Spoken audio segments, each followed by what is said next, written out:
Manfaat daun kelor untuk mencegah stunting. Apa itu stunting? Dalam gangguan pertumbuhan, stunting adalah kondisi gagal tumbuh pada anak akibat kekurangan gizi kronis yang ditandai dengan tinggi badan yang lebih pendek dari standar usia. Lalu pada dampak kognitif, stunting dapat menghambat perkembangan otak dan kemampuan belajar anak. Masa kritisnya terjadi pada 1000 hari pertama kehidupan dan sulit diperbaiki setelahnya, maka dari itu perlu fokus pada beberapa hal penting.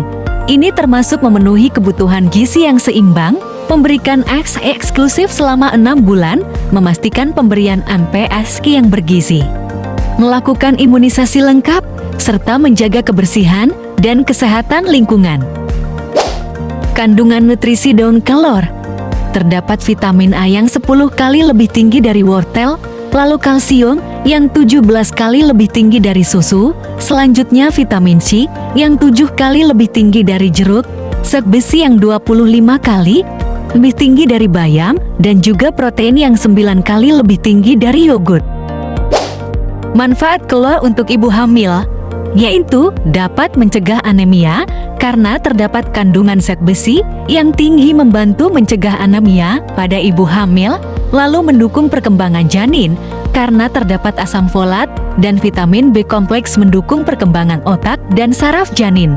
Selanjutnya dapat meningkatkan kualitas ASI, dengan konsumsi kelor dapat meningkatkan produksi dan kualitas ASI setelah melahirkan, dan dapat mengatasi mual. Daun kelor dapat membantu mengurangi mual dan muntah selama kehamilan. Manfaat kelor untuk ibu menyusui. Daun kelor bermanfaat untuk meningkatkan produksi ASI karena daun kelor bersifat galactagogue alami yang membantu meningkatkan produksi ASI. Lalu dapat memperkaya nutrisi ASI. Nutrisi dari daun kelor ditransfer ke bayi melalui ASI serta menambah energi, membantu ibu menyusui tetap berenergi dengan nutrisi lengkap. Dan yang terakhir, dapat meningkatkan imunitas antioksidan. Dalam kelor memperkuat sistem kekebalan tubuh ibu dan bayi. Manfaat kelor untuk pertumbuhan anak. Daun kelor mendukung pertumbuhan tulang kalsium dan magnesium yang membantu pembentukan tulang yang kuat. Lalu dapat membangun otot karena daun kelor memiliki protein berkualitas tinggi yang mendukung perkembangan otot yang sehat. Dapat meningkatkan perkembangan otak karena terkandung asam amino esensial dan vitamin B mendukung fungsi kognitif atau kemampuan otak, dan dapat memperkuat sistem imun di mana terdapat kandungan vitamin C dan antioksidan membantu anak melawan infeksi. Resep MPASI dengan daun kelor. Variasi menu MPASI dengan tambahan daun kelor yang kaya nutrisi. Cocok untuk bayi 6 bulan ke atas dengan tekstur yang disesuaikan dengan tahap perkembangan. Berikut adalah resep salah satu MPASI, yaitu bubur kelor ikan untuk balita.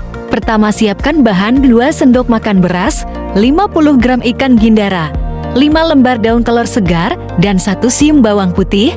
Lalu proses memasaknya. Yang pertama, masak beras hingga menjadi bubur, kukus ikan lalu haluskan, dan rebus daun kelor sebentar. Setelahnya campur semua bahan, lalu sajikan hangat dalam porsi kecil, dan terakhir sajikan MPASI tersebut saat anak merasa lapar. Adapun menu lainnya yaitu minuman seperti smoothie kelor untuk anak-anak. Yang pertama ada smoothie kelor pisang, yaitu campurkan daun kelor, pisang, yogurt, dan madu. Cocok untuk anak yang sulit makan sayur. Lalu yang kedua ada smoothie kelor stroberi. Padukan daun kelor, stroberi, dan susu warna pink menarik perhatian anak-anak. Dan ada smoothie kelor coklat, kombinasikan daun kelor, pisang, susu, dan bubuk kakao. Anak tak akan tahu ada sayurnya. Selanjutnya, cara mengolah daun kelor untuk ibu hamil. Yang pertama yaitu teh kelor seduh 1 sendok teh bubuk kelor dengan air panas dan minum 1-2 kali sehari. Lalu ada sup daun kelor, yaitu tambahkan daun kelor segar ke dalam sup sayuran dan masak sebentar saja. Yang ketiga, smoothie daun kelor. Blender daun kelor dengan buah-buahan juga yogurt dan sajikan dingin. Terakhir, yaitu konsumsi suplemen kelor. Konsumsi kapsul bubuk kelor sesuai anjuran. dan pastikan produk yang berkualitas. Berikutnya meresap sup kelor untuk ibu hamil. Yang pertama, siapkan bahan daun kelor, wortel, kentang, brokoli, bawang merah, bawang putih, dan kaldu ayam. Lalu tumis bumbu, tumis bawang hingga harum, tambahkan sayuran dan kaldu. Masak sayuran. Masak hingga sayuran empuk, tambahkan daun kelor di akhir. Dan yang terakhir, sajikan saat hangat. Nikmati sup selagi hangat untuk memaksimalkan nutrisi. Dosis aman konsumsi kelor berbeda-beda tergantung kelompok usia dan kondisi individu. Untuk orang dewasa, secara umum, konsumsi yang dianjurkan adalah 20-30 lembar daun segar per hari atau 1 hingga 2 sendok makan bubuk kelor per hari. Ibu hamil dan menyusui juga dapat mengonsumsi kelor dalam jumlah yang sama, yaitu 20-30 lembar daun segar per hari atau 2 hingga 3 sendok teh bubuk kelor per hari. Anak-anak yang berusia lebih dari 8 tahun disarankan mengonsumsi 15-20 lembar daun segar atau 1 hingga 2 sendok teh bubuk kelor per hari. Sementara itu, untuk anak usia 4-8 tahun, batas aman konsumsi adalah 10-15 lembar daun segar atau 1 sendok teh bubuk kelor per hari. Anak-anak yang lebih kecil, yaitu usia 1-3 tahun, cukup mengonsumsi 5 hingga 10 lembar daun segar atau setengah sendok teh bubuk kelor per hari. Penting untuk memperhatikan dosis yang sesuai agar manfaat dari kelor dapat diperoleh secara optimal tanpa menimbulkan efek samping.